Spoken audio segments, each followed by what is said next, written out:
बाबा साहब का सपना था, कहीं चूक रह गई। लोग राजनीतिक रूप से सफल हुए लेकिन कल्चरली वो अपने लोग को नहीं जोड़ पाए। तो आपका पूरा रोड मैप क्या है 2025 तक बुध में, और इससे क्या इम्पैक्ट होगा समाज पर? पूरे देश का मिशन जय भीम की जो टीम है और मैं स्वयं भी पूरे देश में भ्रमण करेंगे और जो वैमनस्य और जो नफरत का दौर शुरू हुआ है उसके खिलाफ जो समता का संदेश, भाईचारे का संदेश, करुणा का संदेश, प्रज्ञा और शील का संदेश पूरे भारत में हम लेकर चलेंगे।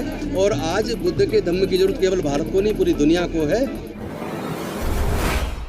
राजनीतिक रूप से बहुजन समाज सचेत हुआ लेकिन कल्चरल हेजेमनी की बात करें, बुध में भारत की बात करें, जो सम्राट अशोक का देश था, मौर्य वंश की स्थापना थी, यहाँ सम्राट अशोक का दौर था, जब सिकंदर हार के गया, जब काबुल से कंधार तक, आज जो अफगानिस्तान देख रहे हैं, उस समय भी कभी सम्राट अशोक का राज था। भारत वो भारत था जहाँ ताले नहीं लगते थे, जहाँ 7-7 यूनिवर्सिटियाँ थी, नालंदा, तक्षशिला, विक्रमशिला, जहाँ घर में ताले नहीं लगते थे। भारत सोने की चिड़िया थी, क्योंकि भारत बुध में भारत था। बुध में भारत मतलब ज्ञान था, विज्ञान था, मानवता थी, क्वालिटी थी, फैटर्निटी थी, प्राचीन गणतंत्र की लिच्छवी थी, जहाँ महिलाओं को भी बराबर का अधिकार था। वो था बुध में भारत। आपको मुझ पर भरोसा नहीं तो इतिहास पढ़िए, दुनिया भारत को बुद्ध के नाम से जानती है। उस कारवा को फिर से आगे तय करने का फैसला किया है दिल्ली के सोशल जस्टिस मंत्री राजेंद्र पाल गौतम है, जो बाबा साहब ने कोशिश शुरू की थी 1956 में बुध में भारत का, उसको आगे बढ़ा रहे हैं। नाम दिया है मिशन जय भीम। लक्ष्य रखा है कि 10 करोड़ बहुजनों को 2025 में घर वापसी कराना है। 1 साल पूरा हुआ है, क्या है पूरा रोड मैप, बात करेंगे। सर, पहला साल 12 महीने के बाद पहला आयोजन है, संतुष्ट हैं इस आयोजन से या कुछ कमी रह गई है? नहीं, हम और मुझे खुशी है कि प्रोग्राम बहुत सक्सेसफुल हुआ, क्योंकि भाव देखे जाते हैं, लोगों के जो भाव, जो उनके चेहरे बता रहे हैं। लोग बहुत लंबे समय से इसकी इंतजार कर रहे थे और मैं समझता हूँ सब लोग ने जिस तरह इसमें कंट्रीब्यूट किया, जिस भावना के साथ आए, जो बाबा साहब ने भारत को बौद्ध में भारत बनाने का सपना देखा था, उस सपने को साकार करने की भावना के साथ जो आज 1000 के आसपास लोग आए, जबकि हमने कम लोग बुलाए थे। हम तो केवल 450। नहीं, मैं संख्या के लिहाज से नहीं बोल रहा हूँ। आपको उम्मीद थी कि चूँकि देश में हालात इस तरह के हैं कि कानून बन गए हैं, धर्म को लेकर इतने सारे लिंचिंग हो रही है, धार्मिक कट्टरता का एक दौर चल रहा है, अफगानिस्तान आपके बगल में दिख रहा है, लोग उसको भी दिन रात टीवी पर दिखा रहे हैं, भारत में कास्ट एट्रोसिटी है, उसमें लगता था कि लोग इस तरह से कोऑपरेट करेंगे, इतनी संख्या में आएंगे। चलते रहिए सर, आपको लंच भी करना है, लंच भी करना है। जिस तरह लोगों का उत्पीड़न हो रहा है, जिस तरह कैरेक्टर एक तरीके से देश में गिरा है और जिस तरह भीड़ हत्याएं हो रही हैं, जिस तरह बहनों के साथ जुल्म जाति हो रही है, उधर जहाँ जिस तरह जुल्म के खिलाफ बोलने वाले लोगों के खिलाफ रासुका लगा के जेल में डाला जा रहा है, उस हालात में मुझे लगता है पूरे देश के लोग चाहते हैं, क्योंकि इस तरह की घटना करने वाले लोगों की संख्या उतनी ज़्यादा नहीं है, उनकी संख्या शायद कुछ हजारों में ही हो, लेकिन बहुत बड़ी मात्रा में। अरे आराम से यार, आप हट तो जा।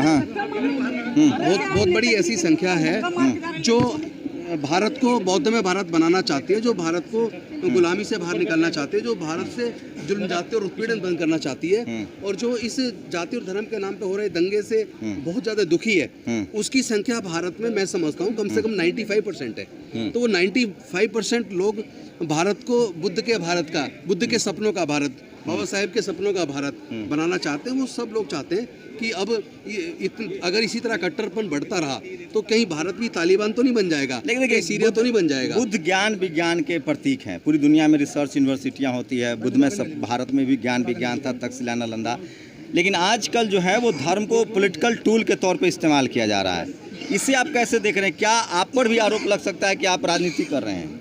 देखिए, जो आरोप लगाने वाले अपना काम करेंगे, ये उनका अपना काम है। हमें ये देखना है कि हम अगर सच्चे अम्बेडकरवादी हैं, अगर हम सच में अपने देश भारत से प्यार करते हैं, तो हमें अपने देश से कट्टरपन को खत्म करना होगा।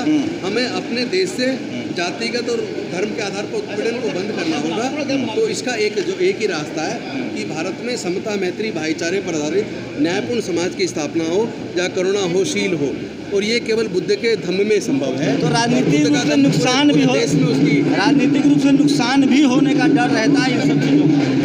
राजनीतिक नुकसान क्या होगा? तो ज़्यादा से ज़्यादा कुर्सी जाएगी। हाँ, इससे बड़ा नुकसान तो नहीं हो सकता। लेकिन कुर्सी पर बने रहे और भारत एकदम कमजोर हो जाए, हमारे लोग बने मैं गुलाम हूँ। बड़ा लक्ष्य रखा है। बाबा साहब ने इस लक्ष्य को तय किया था कि इस तरह के लक्ष्य रखेंगे। बाबा साहब का सपना था, कहीं चूक रह गई। लोग राजनीतिक रूप से सफल हुए लेकिन कल्चरली वो अपने लोग को नहीं जोड़ पाए। तो आपका पूरा रोड मैप क्या है 2025 तक बुध में, और इससे क्या इम्पैक्ट होगा समाज पर? पूरे देश का मिशन जय भीम की जो टीम है और मैं स्वयं भी पूरे देश में भ्रमण करेंगे, और जो वैमनस्य और जो नफरत का दौर शुरू हुआ है उसके खिलाफ जो समता का संदेश, भाईचारे का संदेश, करुणा का संदेश, प्रज्ञा और शील का संदेश पूरे भारत में हम लेके चलेंगे। और आज बुद्ध के धम्म की जरूरत केवल भारत को नहीं, पूरी दुनिया को है। और जो नफरत का दौर शुरू हुआ है उसके खिलाफ जो समता का संदेश, भाईचारे का संदेश, करुणा का संदेश, प्रज्ञा और शील का संदेश पूरे भारत में हम लेके चलेंगे। और आज बुद्ध के धम्म की जरूरत केवल भारत को नहीं, पूरी दुनिया को है। औजार हथियार की जरूरत नहीं है, हमें युद्ध नहीं बुद्ध चाहिए, हमें झगड़ा नहीं शांति चाहिए, और शांति बुद्ध के धम्म में। मैं आज के दौर में लोग कह रहे हैं भारत के संविधान में फंडामेंटल राइट से कोई भी आदमी किसी भी धम्म या विचार में जी सकता है। लोग संविधान बदलने की बात कर रहे हैं, और वो कह रहे हैं कि कह रहे हैं जिसको हिंदू कह रहे हैं वो सनातन राष्ट्र चाहते हैं, मनुस्मृति का दौर चाहते हैं। वो एक बड़ा कॉन्फ्लिक्ट है, उसको कैसे देखते हैं? वो नहीं हो पाएगा।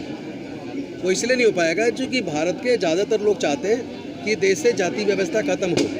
यह वर्ण व्यवस्था और जातिवाद भारत की गुलामी का, भारत की कमजोरी का कारण है। अगर हम भारत को दोबारा से दुनिया का, जैसे हम लोग बोलते हैं ना कि भारत विश्व गुरु बने, तो विश्व गुरु बनाने का रास्ता वो नहीं है जिस पे ये लोग चल पड़े हैं। उसका रास्ता तो धम्म से शुरू होता है, वो समता से, करुणा से, मैत्री से, भाईचारे से शुरू होता है, न्याय से शुरू होता है। तो वो बुद्ध के धम्म में है।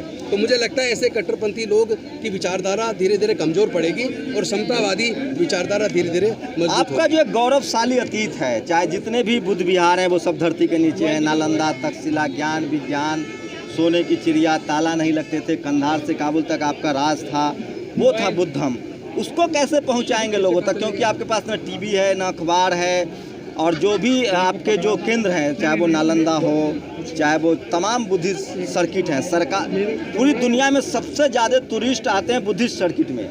लेकिन वो जो पैसा आ रहा है वो उन लोगों के पास जा रहा है जो बुद्धिज़्म के खिलाफ हैं। उसके विकास पर कोई काम नहीं हो रहा है, सरकार की तरफ से कोई काम नहीं की। कुछ इक्का दुक्का मुख्यमंत्री नीतीश कुमार को छोड़ दे जिन्होंने अभी बुद्ध सर्किट पर काम किया है, तो बाकी कोई रोड मैप नहीं। तो उसको कैसे करेंगे? क्योंकि मार्केट बड़ी चीज़ है, पैसा बड़ी चीज़ है, जबकि भारत में सबसे ज़्यादा टूरिज्म बुद्धिस्ट सर्किट में है। आप चिंता न कीजिए, पूरे देश में धीरे धीरे लोग एकजुट हो रहे हैं और लोग इस सच को भी समझ रहे हैं कि हमारी संख्या हमारी ताकत है। भारत में 110 से 115 करोड़ बहुजन है। अब हमें बहुजन बाजार भी बनाने हैं, हमें बहुजनों के लिए आर्थिक रास्ते तलाशने हैं। हम आर्थिक नीति भी तैयार कर रहे हैं, MJB एंटरप्राइजेज रजिस्टर्ड हुई है, और आने वाले समय में बहुत जल्द हम लोग अपनी संख्या के दम पे, अपने समाज के दम पे अपनी आर्थिक नीति भी तैयार करेंगे और अपने समाज की एक अर्थव्यवस्था बनाएंगे, ताकि हम लोग आर्थिक तौर पर भी मजबूत हो और सांस्कृतिक तौर पर और धार्मिक तौर पर भी मजबूत हो और सामाजिक तौर पर भी मजबूत हो। देखिए, सब्सक्राइब करें आपके अपने चैनल समतावाज टीवी को, बेल आइकन दबाना ना भूलें सबसे पहले हमारी वीडियो देखने के लिए।